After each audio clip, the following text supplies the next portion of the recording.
Hello, I'm Mr. Code. Having MyBlocks allows you to do complex tasks repeatedly without cluttering your code, and it lets you modify your code quickly and easily across your entire program without introducing more errors.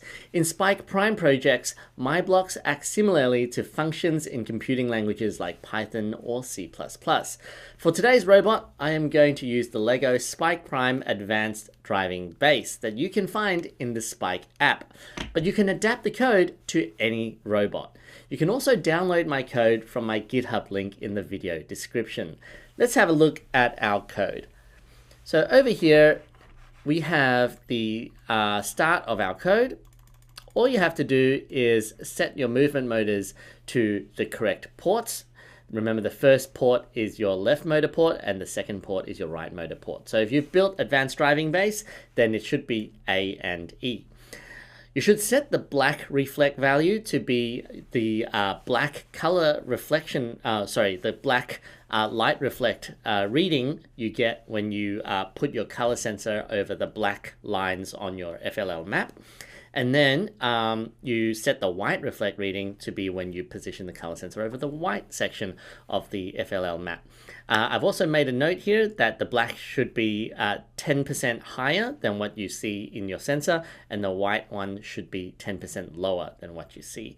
You can download this code and read it carefully before you get started. All right, let's get started with our first function, stop at line. Over here, so stop at line makes your robot move forward until its color sensor detects a black and white line on the FLL map. So let's see how this code works. First of all, we set the movement speed to something that's nice and slow. So I'm setting it at 20%. And then we start moving the robot forward. And then it waits until the light reflection on B detects a white line first. Okay, so it has to detect the white part of the black and white line, and then it looks for the black line. And as soon as it finds that black line, it will stop moving. So remember, this code is for when we are approaching from the white side of the black and white line. And if you are approaching from the black side, then all you have to do is switch the order of these two wait until blocks. Next up, we have the Gyro Turn. Now this super important MyBlock turns your robot until it reaches a certain angle, and it uses the Spike Prime's inbuilt gyro sensor to detect when it is pointing in the right direction instead of just using the motor encoders. And this gives a more reliable turn even if the wheels slip or if the robot bumps into an obstacle. Now let's see how this works. So I've got a note here that says that in order to use the gyro sensor, we use positive angles to denote a right-hand turn and negative angles to do a left-hand turn. And possible range is from negative 180 to 180 degrees. Actually, this is not entirely correct. It should be negative 179 to a positive 179 degrees because 180 degrees is a little bit, let's say, error-prone in Spike Prime. Here we set a gyro turn, and then the angle is the actual parameter that you enter. We set the yaw angle to 0, so wherever it's facing right now, it's going to set that to 0. Then we're going to set the movement speed to something nice and slow again. It's 10%. And then if the angle is more than 0, so if it's a positive number, we start moving to the right. And if it is less than 0, it moves towards the left.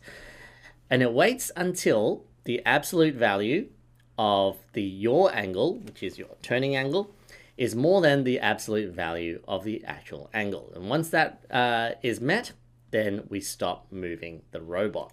Now, I spend a lot of time making robotics content videos just like these. So if you find this video interesting or helpful, then please consider liking and subscribing to my channel. Let's look at the next function. The next one is to square on a line. So here we have a MyBlock that is designed to align your robot as close to perpendicular as possible to a black and white line. And this example is approaching from the white side of that line. First of all, we set the movement speed to 10%, then we start moving the robot forward. And then it waits until either the B or the F sensor detects a white line. Once it detects the white line, then it's going to wait until either sensor also detects the black line, because that means that we have crossed into a line. And now what it does is, if it has crossed from the right side, then the left side will start moving more. But if it crossed from the left side, then the right side will start moving more to correct itself and move as close to perpendicular to a line as possible. And by squaring onto a line like this, it helps you ensure that the robot is not only at the right position, but also facing close to the right direction. And you will need 2 color sensors on your robot in order for this code to work. You should adjust the turning rate based on the shape of your robot to make sure that it fits your purpose. So if it's not turning enough, then you increase the turning angle. So the left and right should be a little bit bigger. But if it's turning too much, then you reduce the left and right turning rate. Did you know I am running robot coding live streams every single week? For just $14.99 US dollars or $19.99 Australian dollars per month, you'll get access to exclusive weekly live streamed coding tutorials where we dive deep into advanced programming in Scratch and Python, both of which are great to expand your coding knowledge.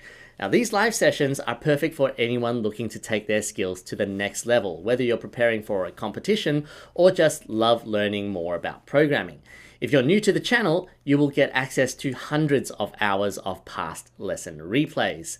Your membership not only gives you access to valuable content, but also contributes significantly to the running of this channel, helping me bring you more high-quality videos and tutorials. I would really appreciate your support, and I'd love to see you on our next live stream. Okay, so this function here is Gyro Straight. Now, this makes use of the Spike Prime Hub's inbuilt gyro sensor to make constant corrections to make it so that your robot is moving on a straight line. And this has been a major complaint for a lot of new FLL teams. It's like, why is it that my robot is not moving straight? Now, I've actually made a whole video on how you can improve your robot's stability in moving in a straight line. And one of those ways is to have a gyro-assisted straight line move, just like this. So how does it work? First, we set the movement speed, and then we also set the yaw angle, which is the turning angle of the robot, to 0. And then we also reset the timer so that we know how long we have moved along this line. So we repeat this movement until the timer reaches the number of seconds that we have specified. We are starting the move on -1 minus the current yaw angle.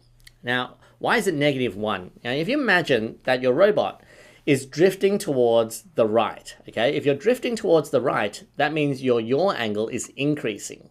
If your yaw angle is increasing, we need to move your robot towards the left. Okay, and to move towards the left, we need to decrease the movement direction.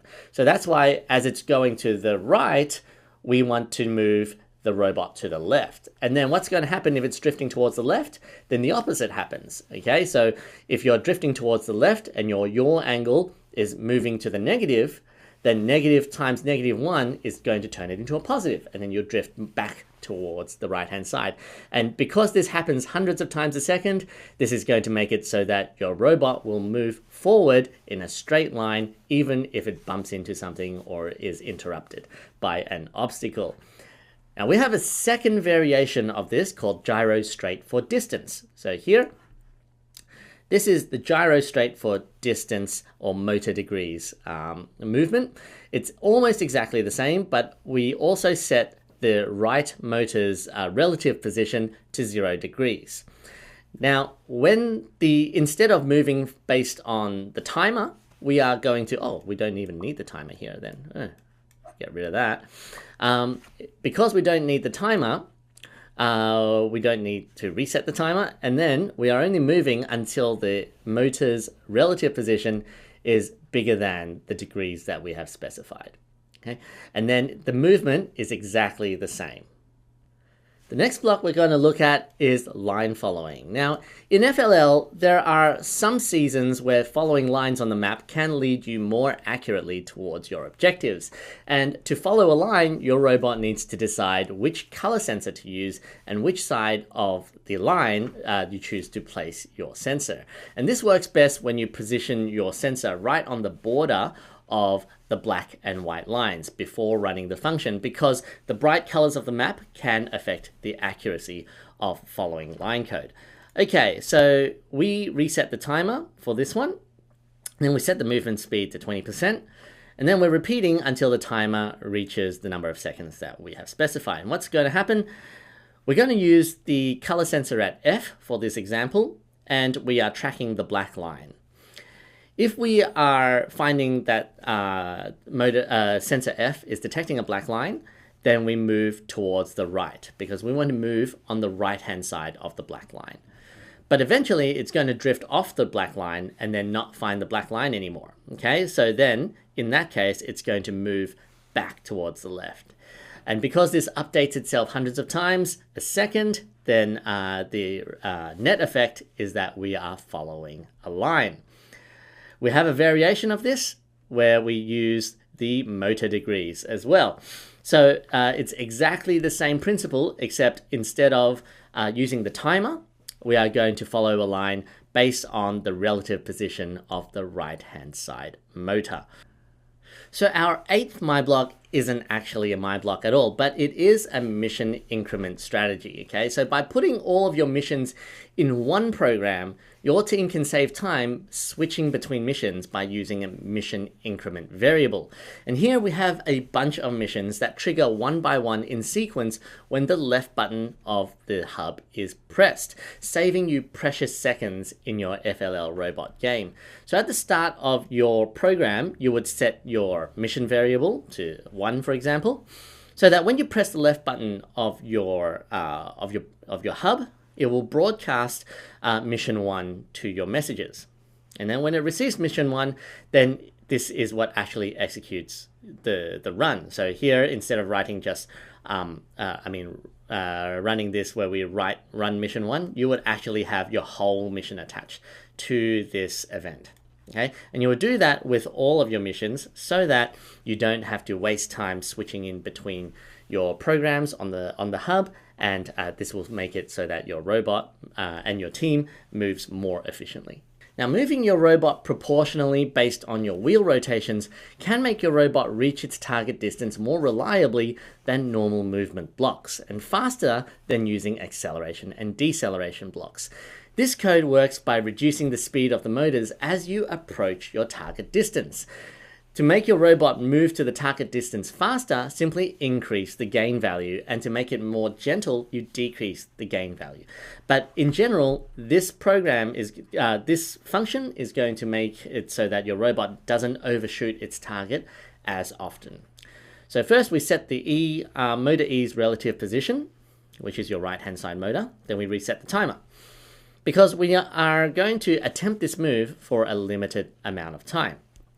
And then we are going to set the distance error, which is where we want to be minus the distance, the rotations that we're at right now, to be the number of degrees of the motor of the wheel rotation minus what my current rotation is right now.